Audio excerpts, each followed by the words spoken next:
लिहाजा क्या हम तैयार हैं? क्या हमने तैयार किया है अपने आप को?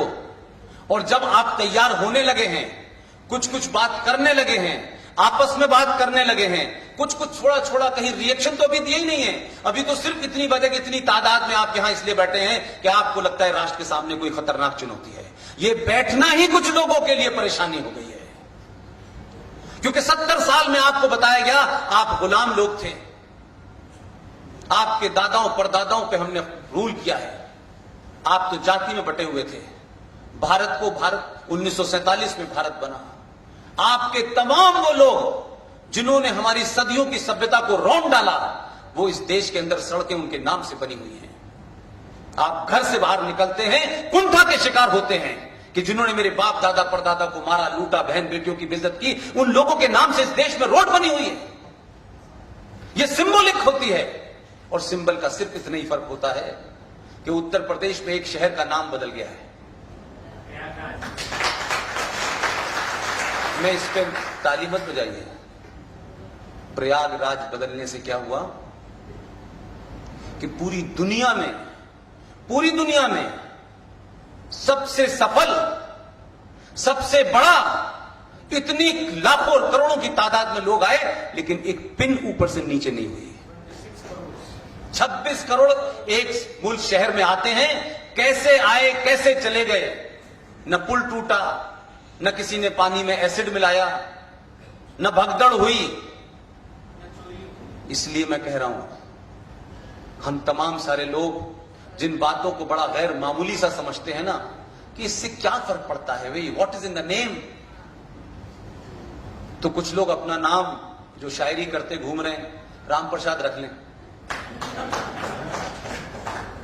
नाम में बड़ा फर्क होता है। नाम आपको गौरवान्वित करता है हम कौन हैं। कोई गधा सिंह क्यों नहीं रख लेता अपना नाम? कोई मूर्ख सिंह क्यों नहीं रख लेता अपना नाम? आप अपने बच्चे को जब बहादुर कहते हैं तो उसके अंदर बहादुरी की भावना महसूस होती है। आप उसको रोज सुबह से शाम तक मूर्ख मूर्ख कहते हैं तो वो वैसे ही बिहेव करने लगता है। ये तो कमाल का देश है भाई।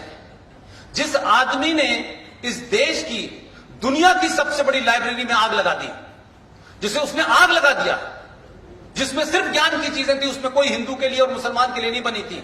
उसने राजवाज करने से उसका शायद कम इंटरेस्ट था, लेकिन वो बौना आदमी था। उसको लगा कि हमसे ज्यादा काबिल लोग हो जाएंगे तो हमारा बौनापन मार्केट में कैसे बिकेगा। उसने नालंदा की लाइब्रेरी में आग लगा दी। वो तो आग लगा के चला गया, लेकिन आप इतने उसके चाहने वाले हैं। उन्होंने कहा ये महान कार्य किसने किया था, इसके नाम से एक स्टेशन बना। हमने बख्तियारपुर स्टेशन नाम रखा हुआ है। आप कैसे बताएंगे आगे वाली औलादों को अपने कि ये बख्तियारपुर नाम हमने क्यों रखा है, ये बख्तियार खिलजी कौन था, इसके कुछ महान कार्य बताओ। तो उस बच्चे की समझ ही में नहीं आएगा कि मेरे बुजुर्ग कैसे हैं भाई। जिसने इतनी बड़ी लाइब्रेरी में आग लगा दी, उस आदमी के नाम से हमने स्टेशन का नाम रखा हुआ है। कोई तो ऐसा आइडियल इस देश में छोड़ते आप। बापू जी लटके हुए हैं, नेहरू जी लटके हुए हैं, फिर इंदिरा जी लटकी हुई हैं, फिर राजीव जी हैं। 10-10, 50-50 एकड़ में उनकी खबरें बनी हुई हैं। लेकिन इस देश में एक आदमी जिसके परिवार में उसकी औलादें 11 थी, 11 बच्चे थे उसके, उसमें से एक बच्चे का भी कोई नाम नहीं बता सकता। 11 लोग थे। भारत का प्रधानमंत्री रहा, क्योंकि एक खानदान की लाइकिंग उसके प्रति नहीं थी तो उसकी डेड बॉडी को कांग्रेस के 24 अक्टूबर रोड में लाने नहीं दिया गया। जैसे लगता था कि कांग्रेस पार्टी किसी की प्राइवेट लिमिटेड है। यहीं तक नहीं रुकी बात, यहीं तक नहीं रुकी बात उसकी। वो महिला जिसके खानदान वाले भारत की आजादी में लड़ाई लड़ रहे थे, बड़ा उनके परिवार के लोगों ने बलिदान दिया है। उस महिला के कर्जदार कुछ कांग्रेसी और गुजरात के शहर भरूच का एक मुंशी, दोनों ने मिलके नरसिम्हा राव को दिल्ली में दफन होने नहीं दिया गया। तय कर लिया कि इसको दिल्ली के अंदर जगह नहीं देंगे हम। उन लोगों ने जब उसका अंतिम संस्कार हुआ तो ऐसी स्थिति कर दी कि उनकी शरीर जला भी नहीं था और कुत्तों ने खाया। ये देश के लिए चिंता की बात है। वो किस पार्टी का था, नई पार्टी का था, इससे कोई मतलब नहीं है। मेरी तो कोई भी पार्टी नहीं है भाई। लेकिन मैं मानता हूं कि इस बौनी राजनीति में एक चाणक्य था। वो 16 भाषाओं का ज्ञाता। क्या बुरा उसने किया था? क्योंकि खानदान को फ्रीज कर दिया था उसने, सत्ता उनके हाथ से चली गई थी और उसको अपने हिंदू होने पे कोई शर्म नहीं थी, पार्टी की वजह से भी नहीं थी। इसलिए जितनी देर तक 6 दिसंबर में काम पूरा होना था उतनी देर तक वो पूजा में बैठा रहा। तकलीफ इस बात की थी लोगों को। लेकिन अगर ये ईमानदारी होती कि इसी बात से दुश्मनी थी, तो जो मौसूफ थे उन्होंने तो ताला खुलवाया, शिलान्यास करवाया, मंदिर की शिला जाके रखी उन्होंने। उनके खिलाफ फिर ऐसा क्यों नहीं हुआ? इसलिए इस बात का भी ध्यान रखें कि कांग्रेस के अंदर और गांधी परिवार में अगर उस परिवार का कोई आदमी प्रधानमंत्री बनता है तो उसको एक आदमी की बलि चाहिए होती है। बगैर बलि के उस परिवार का कोई आदमी प्रधानमंत्री नहीं बना आज तक। वो बलि लेते हैं। अब सवाल यह है कि बलि दे किसकी? जिनकी दे रहे थे वो तो खुद ही सत्ता में आ गए। अब आदमी नहीं मिल रहा कि किसकी दें, और अपने ही परिवार के लोगों की बलि लेते हैं। ये तय नहीं हो पा, लेनी किसकी है। तो जब तक बलि के लिए कोई तैयार नहीं होगा प्रधानमंत्री नहीं बन सकता। मैं गलत नहीं कह रहा हूं। जवाहरलाल नेहरू जब प्रधानमंत्री बने, जब 21 अक्टूबर 1943 को यूनाइटेड भारत के अंदर सुभाष चंद्र बोस ने आजादी की घोषणा की, पहले प्रधानमंत्री की घोषणा हुई, उस वक्त दुनिया के 12 देशों ने, जिसमें यूएसएसआर शामिल था, उसने भारत को मान्यता दी थी। लेकिन लोगों को डर लग गया कि अगर यह प्रधानमंत्री हो गया और भारत की आजादी की घोषणा हमने मान ली होती तो फिर ट्रांसफर ऑफ पावर बनके जो हमको कंडक्टर बनना था भारत का, वो कैसे बनते हैं। लिहाजा सुभाष चंद्र बोस गायब हो गए। 45 से आज तक उनकी लाश का पता नहीं है।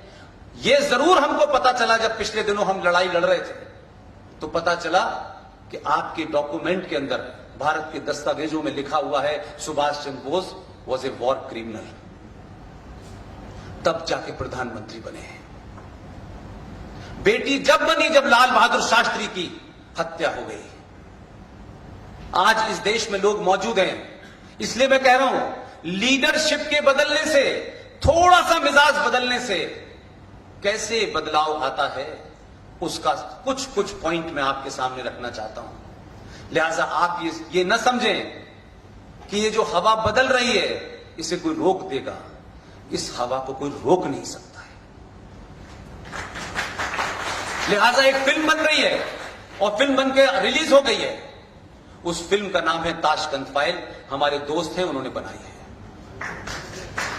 उस फिल्म को देख लेंगे, मेरा दावा है कि फिल्म देखने के बाद, फिल्म के जब आखिरी बार एग्जिट से निकलेंगे तो आपको रोना आएगा।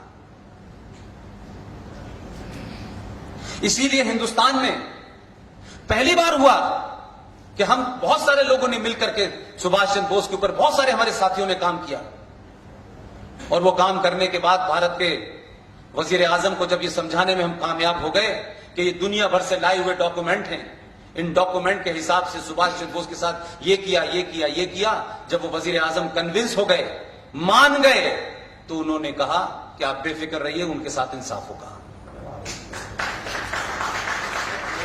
और इंसाफ क्या किया कि हम 70 साल में एक ही बार देखते थे, 15 अगस्त को भारत का प्रधानमंत्री लाल किले पे जाता था और अपनी बातें कहता था और चला आता था।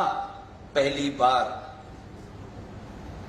बार भारत का प्रधानमंत्री लाल किले पे 21 अक्टूबर को गया और दोबारा झंडा फहराया उसने। यह घटना बहुत छोटी नहीं है। यह घटना ने देश का मिजाज बदल दिया। और उसी लाल किले के अंदर पीएमओ ने अपना एक आदमी अपॉइंट किया और हिंदुस्तान के बेहतरीन हिस्टोरियन को अपॉइंट किया कि सुभाष चंद्र बोस का म्यूजियम दुनिया का सबसे बेहतरीन बनना चाहिए और रिकॉर्ड टाइम में बनना चाहिए। वो बना, रिकॉर्ड टाइम में बना। दोबारा प्रधानमंत्री लाल किले गए और उसका इनॉग्रेशन किया। ये कोई ऐसी बात नहीं है कि लोगों को ये क्यों डर लग रहा है कि सुभाष चंद्र बोस, वीर सावरकर, पटेल साहब की बात हो रही है और जिन गद्दारों को हमने सत्ता व्यवस्था में बैठाया था उनको धीरे धीरे उनके बारे में लोग मंजर आम हो रही हैं, उनके बारे में लोगों को बताया जा रहा है, लोग सुन भी रहे हैं। इसलिए लोगों से मैं पूछना चाहता हूं, भाई किससे डर लग रहा है? ये डर किससे लग रहा है? कभी मुंबई में लगता है, कभी दिल्ली में लगता है। ये डर लगना चाहिए और ये डर अच्छा है और कई साल तक लगना चाहिए डर आपको।